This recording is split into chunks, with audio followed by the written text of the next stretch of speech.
Hello, Serendipitous here with another video for the TTRPG shelf, and here we have yet another tabletop role-playing game based on a podcast my wife and I are big fans of. So, I think I mentioned this a bit in the Old Gods of Appalachia TTRPG video, but yeah, the Magnus Archives role-playing game. So, what's kind of funny is that Magnus Archives and Old Gods of Appalachia, they're both distributed by the Rusty Quill Podcast Network, although they're made by different teams, but distributed, but under the same distribution umbrella. And also, Monty Cook Games, the ones behind the Cypher System, are the ones who made both role-playing games. So anyway, my wife and I, we're such big fans of Magnus Archives and Magnus Protocol, the next podcasts, the next related podcast, that we decided to go all in on the campaign for this role-playing game. Oops, sorry. Right now, all we really have is, so all that's been shipped is the rulebook as well as some player's guides. There's 5 of them here. That's really all you need to play, honestly. All the other sort of bells and whistles are various props and things that have to do with the podcast. For example, a children's book called A Guest for Mr. Spider. There's an episode in the podcast that talks about that, and then as an actual artifact, as well as dice tower, and all those other random little things. Things that you don't really need to play. All you need to play is these rules right in here, just like in Old Gods of Appalachia. So once again, this is a Cypher System game, right? So if you're familiar with the Cypher System, you're familiar with a lot of this. However, I think Monty Cook Games kind of did this with Old Gods of Appalachia, but especially with the Magnus Archives RPG. They wanted to they used the Cypher System as a baseline, but then basically sort of expanded on it. By the way, some of the art is not exactly for the faint of heart. The Magnus Archives podcast covers pretty much every major fear you can think of. But yeah, essentially, the idea behind this game is that you the players are a group of archivists or archival assistants at a place called the Magnus Archives or something similar. You can do whatever you want. It doesn't have to be exactly like a podcast, and you can kind of and you gather statements from people who talk about supernatural events that happen to them, and you investigate them, see how real they are, like what's going on, and things like that. This book does, in the very beginning, it does kind of make it clear that if you read all the way through this book, there will be spoilers for the podcast. So if you care about that, I would recommend listening to the podcast first. It's 200 episodes, about half an hour ish per episode. So it's a little bit, but with all 200 episodes, it's all self-contained. But yeah, I think, it's just fantastic self-contained story in those 200 episodes. But yeah, as a librarian myself, I'm a fan of, archiving things and whatever. Anyway, so yeah, just like in any other Cypher System game, there's, you're an adjective, noun, that verbs. You are, I can't remember, I keep forgetting what the exact words they use,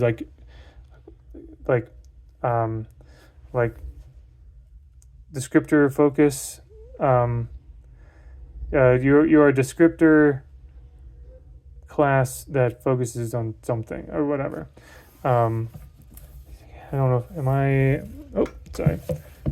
Yeah, that's just an advertisement postcard. But yeah, so things like protector and illocutionist are the main sort of, if you want to say classes, you can do that. Protector is maybe more strength or fighting. And illocutionist is kind of the person who talks. Occultist, if you're more familiar with the powers of the supernatural. But yeah, obviously, talked about making a character and all that. There's various character focus there. Equipment. The art in here is fantastic as well, as I would expect from Monty Cook Games. And of course, the people behind the podcast were very much involved in the creation of this. So I know that if you want a definitive Magnus Archives RPG, this is exactly what it would be. What I especially like the art pieces where like it's all like black, white, and gray, or like monochrome, except for like one color, like if you, like green or yellow or red or something like that, right?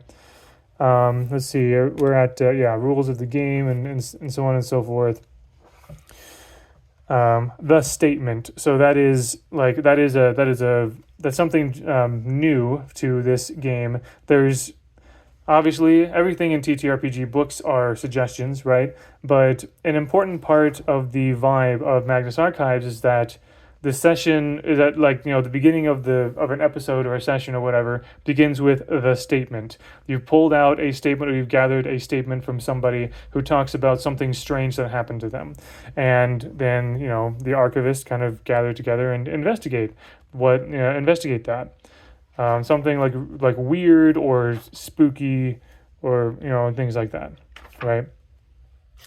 So yeah, and then it talks about the entities here. So like pretty much every major like fear or phobia is covered in this, and there's also of course various like creatures and people. A lot of these like in this bestiary section, a lot of these individuals and people and creatures, a lot of them are like just taken directly from the podcast, except they kind of changed the name. For example, Elias Bouchard.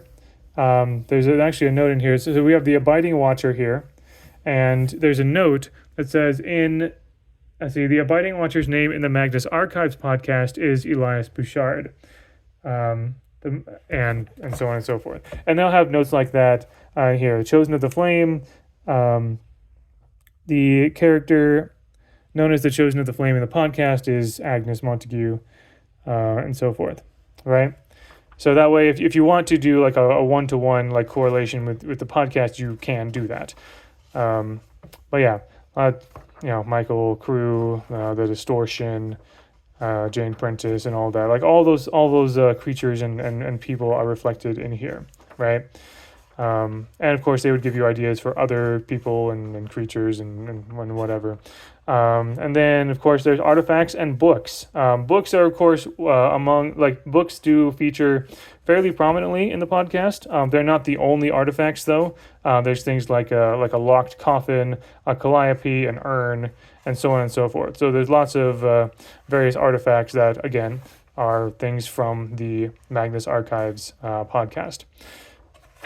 So certainly I can look at all these and think and kind of like remember, oh yeah, it was that thing from the podcast. So here's if you want to put it into your session for this TTRPG, this is how you would do it essentially.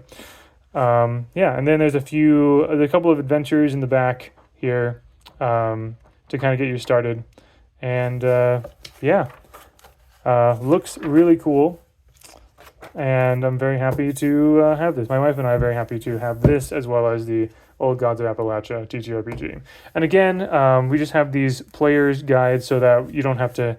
Basically, it's so you don't have to hand the whole book to a player, and that all the other players have to wait. Each player can just like grab one of these and get the basic idea of get the fundamentals of how to make their character and things like that, right?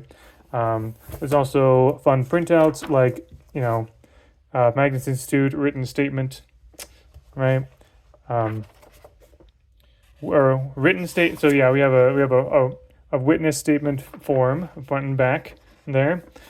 Pretty cool. So yeah, I look forward to the other kind of like bits and bobs and bells and whistles that are coming in the mail in the in the next few months or something. But this is the game itself, yeah.